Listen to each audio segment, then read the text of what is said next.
Bismillahirrahmanirrahim. Assalamualaikum warahmatullahi wabarakatuh.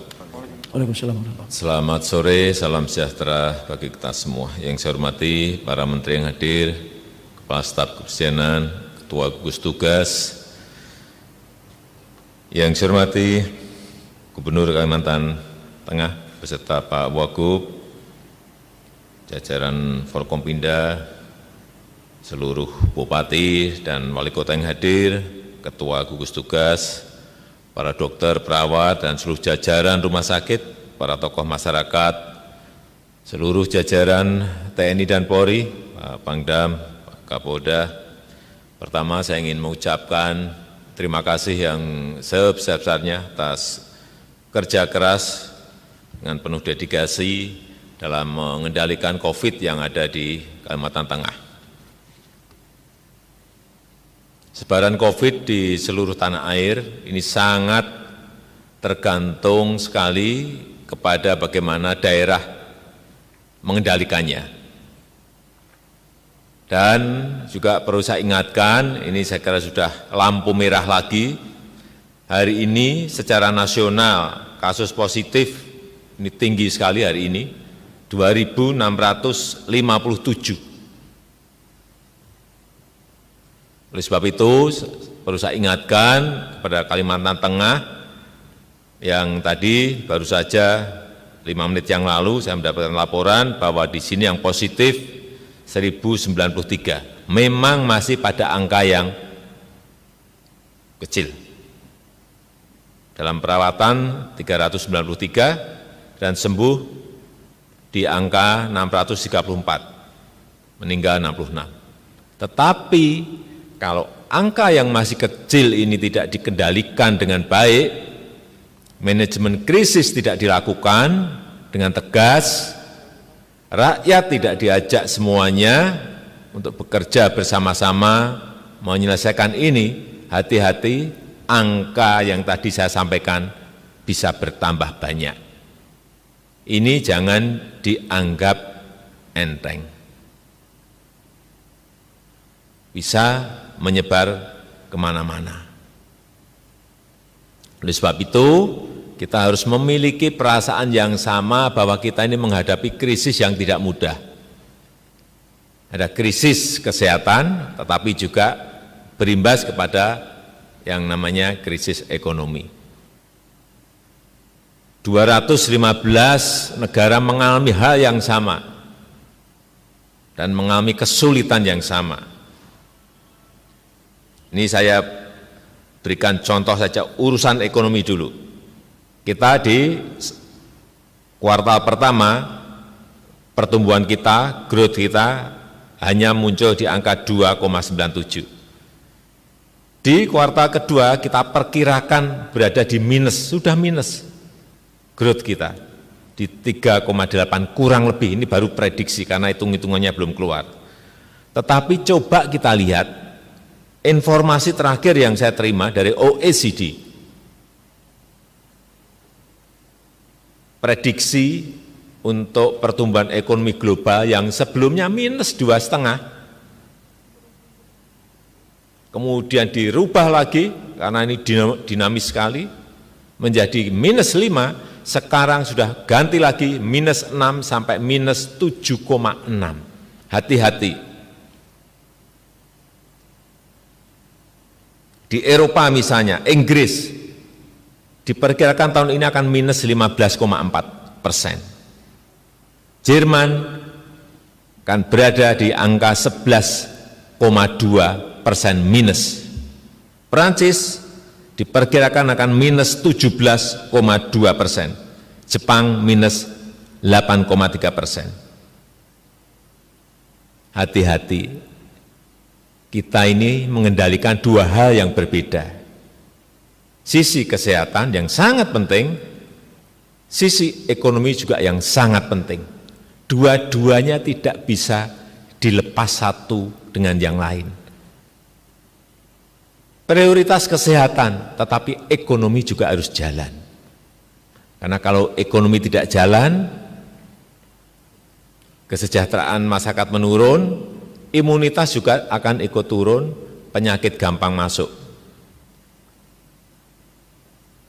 Oleh sebab itu, betul-betul gas dan remnya ini betul-betul dikendalikan benar.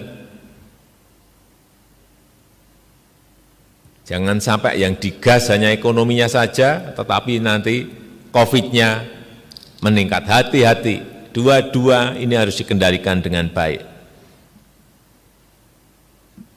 Karena ekonomi sekarang ini yang rusak bukan hanya urusan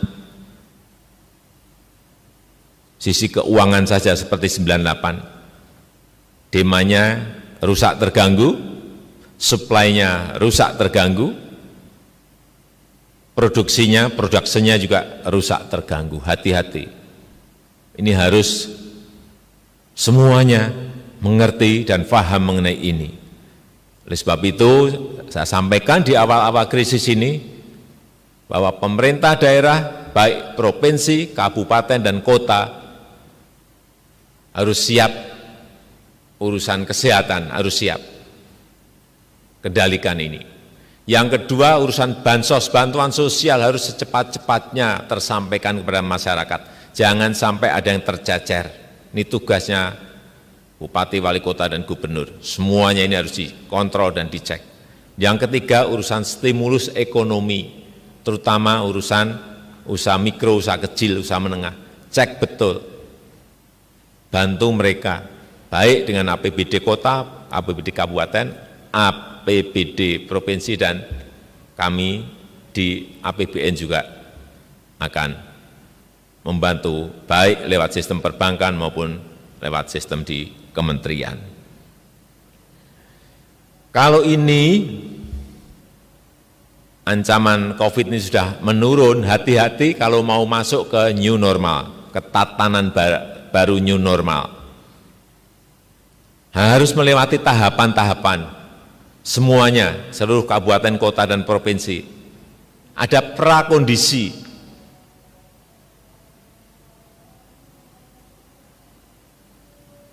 Ada conditioning dulu.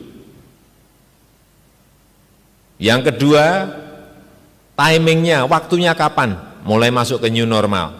Ini penting sekali. Tidak langsung ujuk-ujuk langsung diputusin masuk new normal, hati-hati mengenai ini. Yang ketiga, prioritas sektor mana yang didahulukan. Tidak semua langsung dibuka, enggak bisa. Dipilih sektor-sektor yang memiliki risiko rendah, buka dulu. Yang risiko sedang, yang kedua. Yang ketiga yang memiliki risiko tinggi. Misalnya kayak sekolah, hati-hati kalau ingin membuka sekolah.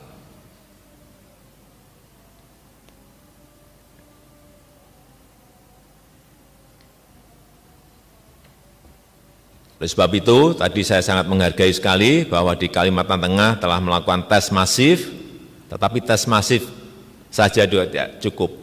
Pelacakan yang agresif harus dilakukan. Ini dibantu Pangdam, Kapolda untuk urusan pelacakan,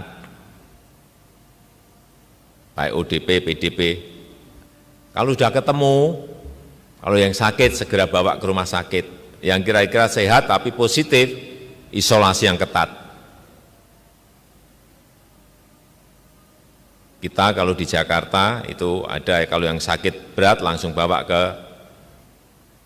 rumah sakit Sulianti. Kalau yang sedang ringan bawa ke rumah sakit darurat di Wisma Atlet. 2 minggu sembuh langsung dipulangkan. Saya kira 3 hal ini tugasnya pemerintah. Tes masif, pelacakan agresif, isolasi yang ketat. Dan tugasnya masyarakat yang harus kita ingatkan terus, pakai masker kemanapun, jaga jarak dimanapun. Yang ketiga, menghindari kerumunan, diingatkan terus ini. Saya kira sosialisasi ini harus terus-menerus, nggak bisa berhenti. Hati-hati, angka 1093 kasus positif ini harus